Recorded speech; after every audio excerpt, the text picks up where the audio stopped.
more than 42,000 barangays. Hello, hello, hello. We have more than 42,000 barangays. Good morning mga boss. Ulit natin yung live natin. Live tayo para dito sa tumatakbong pagka-senador. Gusto niyang magpapili. Ito si Mr. Rodante Marcoleta. Itong mga boss, isa ito sa mga gusto kong maging senador. Kasi nakikita ko talaga na malaki talaga maitutulong to sa bansa natin, lalo na sa mga barangay sa buong bansa natin. Sa mga kabarangay ko dyan, pakinggan nyo to, sa mga barangay tanod, barangay captain, lahat na nagtatrabaho dun sa barangay, makakatulong kayo, ang makakabenepisyo ni Rodante Marcoleta. Pakinggan nyo to. We have more than 42,000 barangays in this country. 2% lang ang nakatitindig sa yung panukalang batas na aking ipinail ay naglalayon miyendahan yung Republic Act 7160. Ang layunin ng batas ay para maging ganap na matatag ang mga LGUs, maging self-reliant. Merong barangay, walang barangay hall. Maraming barangay nasa bangketa, wala silang ambulansya, rescue vehicle. Ang layo ng agwat ng sweldo, actually di tinatawag na sweldo tinatawag yun. Yung sweldo kasi ng mga taga-barangay, nagdedepende yan sa ira nila. Kaya napakaliit talaga ng sweldo ng barangay. Katulad ng barangay namin dun sa barangay sa Surigao, napakaliit talaga ng sweldo niyan. Dati, ang sweldo niya, naging barangay treasurer kasi yung mama ko. Ang sweldo nun dati is parang 3,000 lang sa kagawad at saka sa council at saka sa treasurer. 5,000 lang ang sa barangay captain. Kasi nga maliit lang yung barangay namin. Tsaka yung sa sa mga barangay tanod namin, 500 lang honorarium nila dun. Grabe talaga kaliit. Kaya pag itong si Marcoleta talaga nakaupo, malaki talagang tulong sa mga barangay.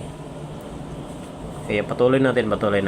honoraria. Pinaka-low range, 5,000 pesos a month. Ang pinakamataas, 35,000 pesos a month. Pagkano sinasahod ng tanod? 1,000 pesos a month. DHWs, 800 pesos. Hindi. Ito, yung 1,000, doon na siguro yun to sa mga, sa mga malalaki. Pero yung sa amin, maliit talaga. 500 lang ang sahod ng mga tanod namin. Yun. Sige, patuloy.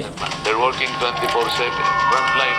Wala silang GSI, wala silang insurance, wala silang separation pay, wala silang aumento na katulad ng public school teachers, doctors, nurses, sundalo, police. Yung lupon taga-pamayapa, 3 pesos a day. Paano mabubuhay ang manggagawang barangay? Doon sa aking House Bill 9400, kahit mahirap ilaban, paunti-unti sana yung disparity nung tinatanggap nilang honorarium, mapaglapit-lapit man lang. Nasaan ang katawag?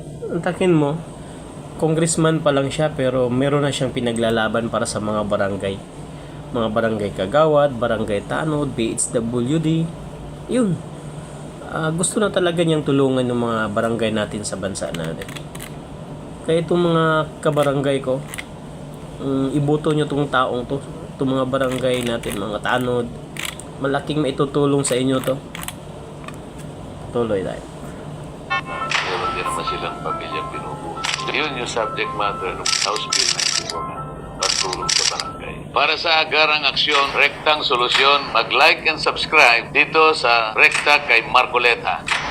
Yun. We have more than... Yun mga kabarangay. Ito si Marcoleta talaga, malaki talaga maitutulong sa atin to. Totoo lang.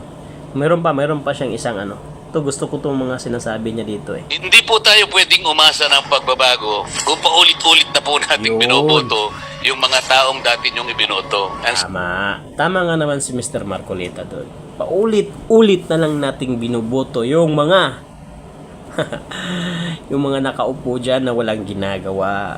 Meron ako kakilala dyan. May mga artista dyan na mga nakaupo lang, walang ginagawa. Kung may ginagawa man, hindi para sa mga taong mahihirap katulad natin. Ginagawa lang nila yung mga ginagawa nila para sa sarili nilang kapakanan. At siguro, para sa mga kalugar lang nila. Yung gusto nating makaupo sa Senado, yung para sa buong bansa talaga. Katulad itong si Rodante Marcoleta. Malaki ang plano niya sa buong bansa natin. Lalong-lalo na yung sa mga barangay. Naaawa talaga siya sa mga sahod ng mga barangay tanod, BHWD, mga barangay council na maliliit ang era. Yun, gusto niyang nagpa-file talaga ng House Bill tong si Marcoleta na iangat naman yung yung sahod nila. Sige, patuloy tayo. May birada siya dito eh. Sabi po ni Albert Einstein, Yes. insanity is doing something over and over and over over again, again. but expecting different results. Gusto mong magkaroon ng pagbabago, bumoto ka ng bago. Yun. Marami po tayo. In terms of bumuto tayo ng bago, itong taong to, sa tusan, napakagaling. Marami naman, sa totoo lang mga boss, noong eleksyon, tumakbo na ito kaso umatras. Pero, binuto ko pa rin. Siya lang talaga nag-iisang binuto ko. Si Senator Go, sa totoo lang, si Senator Go, hindi ko yan binuto noon. Pero ngayon, nakikita ko yung aksyon talaga ni Senator Go. Ito Senator Bongo, malaki talaga ang nagawa sa Pilipinas. Tantakin mo, dito sa Davao, ma-hospital ka sa Davao, paglabas mo, zero will ka na.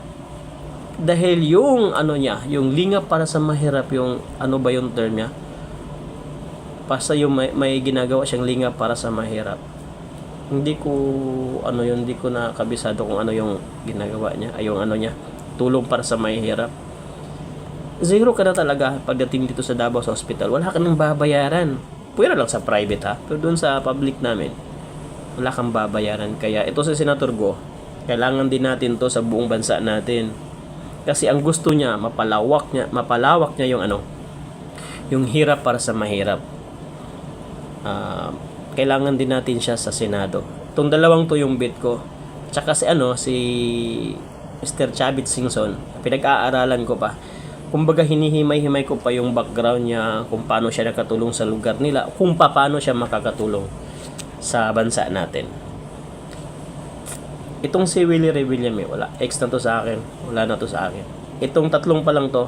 Hindi, itong si Marcoleta, sure na ako dito. At saka kay Senator Go, sure na ako dito. Pero yung ibang artista na tumatakbo, wala akong bubutuhan na artista. Baka magalit kayo sa akin. Wala akong bubutuhan na artista. Yun. Sige, patuloy tayo. Yung pagbabagong gustong gawin, pero nakikiusap po ako sa ating mga botante. Sana po pag humarap lahat ang mga kandidato sa inyo, Yun. ay Yun. maitanong Sige, nyo sa kanila, ano po bang gusto nilang gawin at paano nila gagawin? Kasi po, kapag po hindi nila nasagot yun at makikipagkontrata na naman sila sa inyo, at baka maulit na naman po yung paulit. Tama. Tama talaga. Yun talaga ang dapat nating itanong o dapat nating pakinggan. Kasi pagkakaalam ko may debate dyan sa mga senador.